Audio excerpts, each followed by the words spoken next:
They'll use case point examples to sell it. Let's go to this little clip of Senator Lindsey Graham saying, yeah, it's for U.S. citizens. Here's the clip. Exactly simple language here.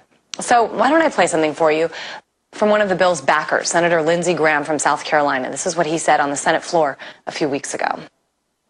1032, the military custody provision, which has waivers and a lot of flexibility, doesn't apply to American citizens. 1031, the statement of authority to detain, does apply to American citizens, and it designates the world as the battlefield, including the homeland. The battlefield, says Senator Graham, is right here in your front yard. Okay, let's stop right there. And he says Americans... And I've got McCain admitting it and others admitting it. It's in the language. It says you're exempt from this unless we say so. And then you've got the previous enemy commissions, military commissions act, all this stuff. It says it's not for citizens, but we strip you of the citizenship extrajudicially. And then it's secret. I mean, they already are killing American citizens abroad. Now they're saying they're going to kill us domestically. The Israelis told Reuters 5 years ago, they said, we'll kill U.S. citizens in America. And the U.S. government said, go ahead. I mean, come on, wake up. Don't live in denial. Be right back.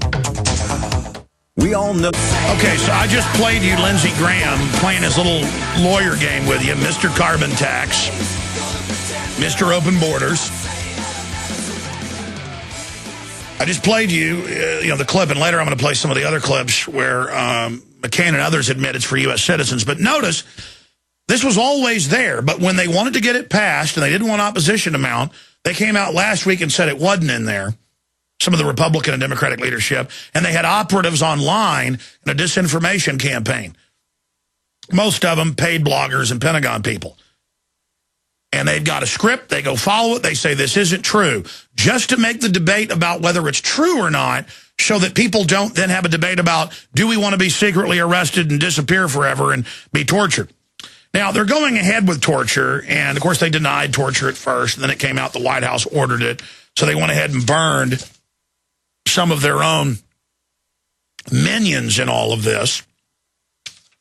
And now the Senate's considering a bill authorizing more torture.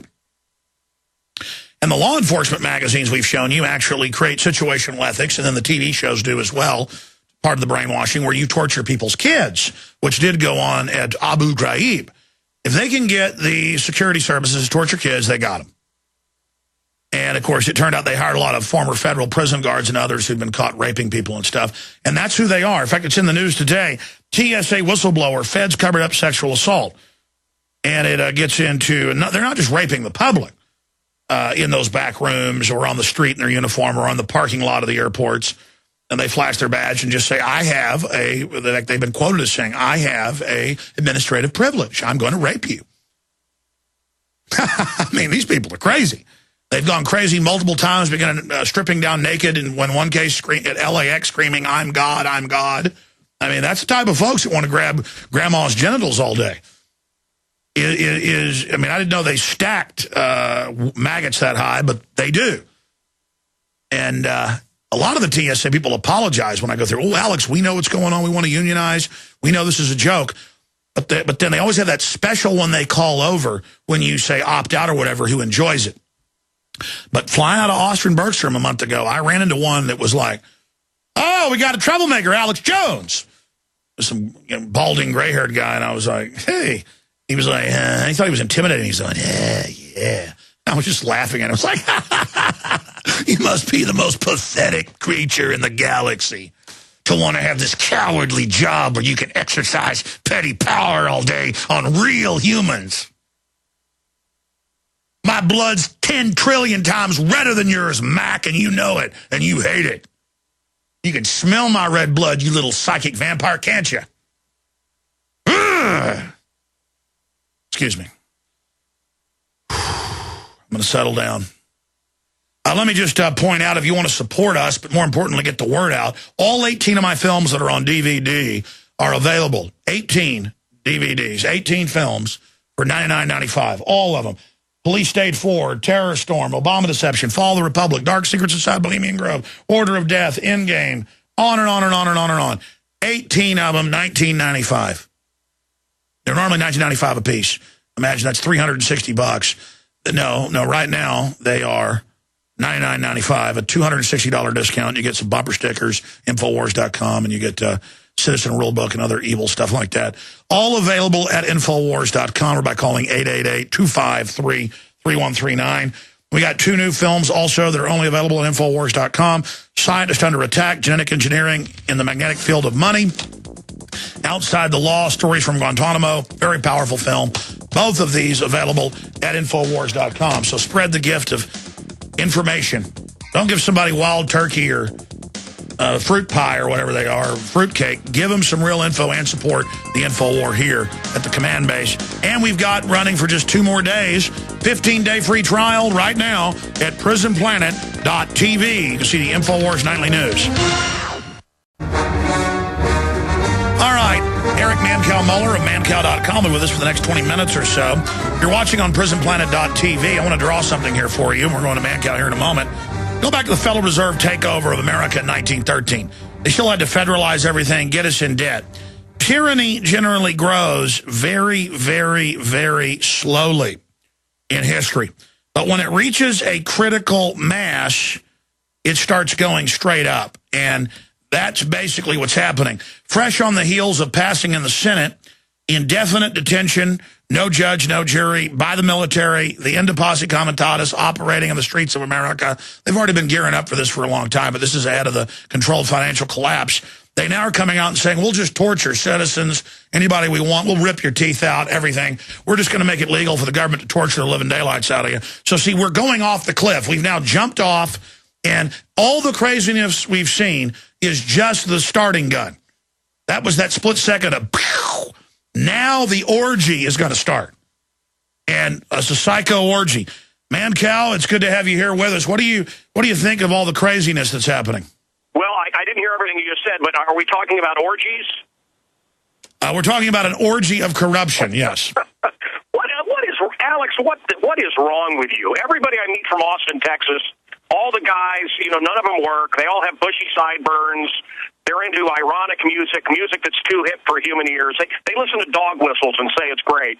And yet here you are in Austin, Texas. Are you an oddball when you walk around Austin? No, that's the media creating a false paradigm that it's a bunch of commies running around with limp wrists. That's very small sectors. For at least 20 years, there's no real voting in Austin. Austin's very libertarian, very conservative, but we don't have voting here. I even had the state admit that in a certified deal at the county commissioners years ago. Well, do you love how this gerrymandering works?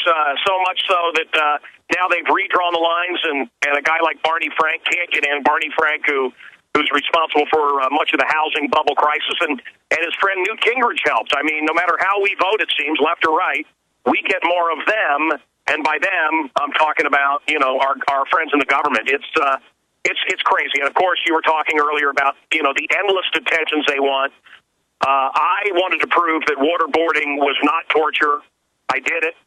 The video's all over the internet. Bush and Colin Powell and Nancy Pelosi, everybody, Cheney, everybody talked about it. Hillary Clinton, it doesn't matter, left or right, they all need this not to be torture because they all signed off on it.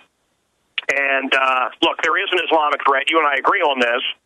But I wonder how much of it they let happen. And it always goes back to the basic thing, Alex.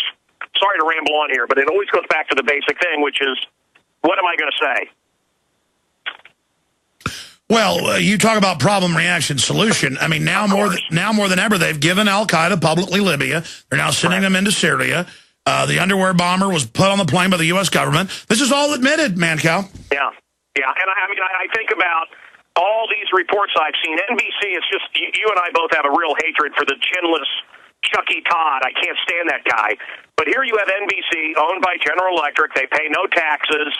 Obama puts the head of GE in charge of jobs, and the first thing he does is ship all the GE jobs to China. They pay no taxes, as I've said, and it's just propaganda for this president. And I love, hey, where did all the rockets go? All the shoulder rockets, where the service to air. Yeah, where did they go? All these fouls. Oh, now radical Islam has. Where did they?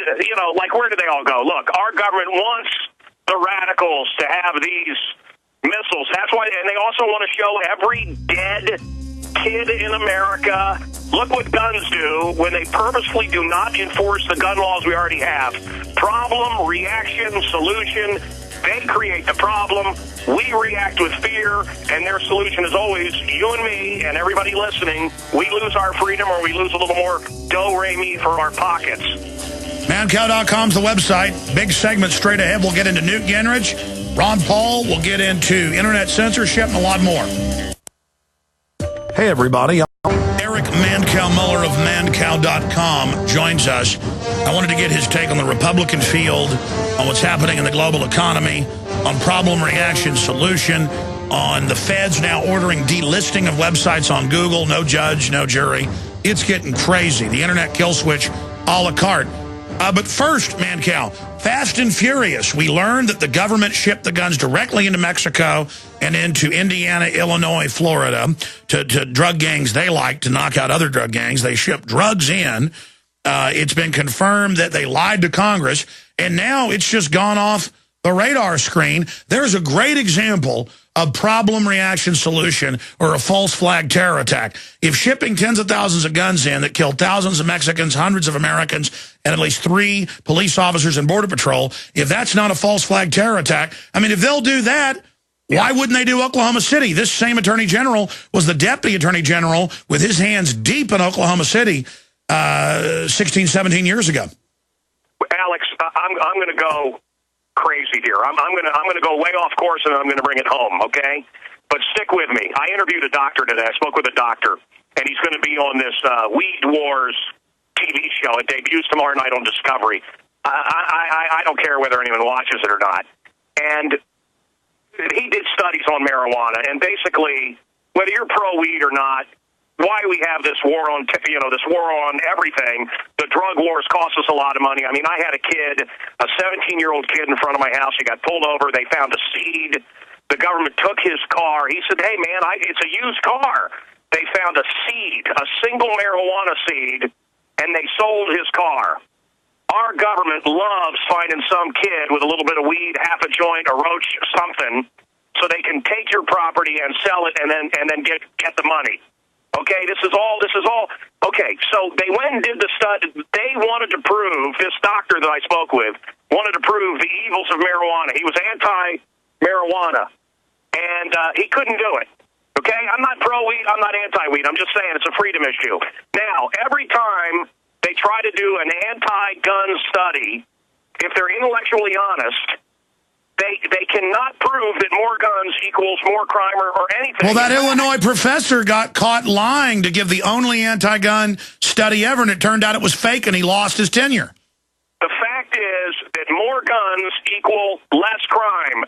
Did you hear that, folks? That's different than everything you've ever heard. More guns equals less crime. Why? Look, I'm in the city of Chicago. You ought to see these guys. I go to work at 2:30 in the morning. Their asses hanging out the back of their pants. They're looking for victims. If they think you can shoot back, they're not gonna burglarize you, rape you, or kill you. We need guns. Look at the most liberal cities with the most gun laws. But if you're that old man in Chicago, I see all these videos where they beat up old people, blood everywhere, and the cops do nothing about it. Well, apparently when white people are beaten up in Chicago because they're white, and I think every crime is a hate crime. Every crime is a hate crime. But if you're whitey in Chicago, that isn't a hate crime. Anyway, look, the point I'm making is, Alex, you and I disagree. I believe Fast and Furious was so. Look, what do we cling to in America? What is Obama? Oh, blah blah blah blah blah.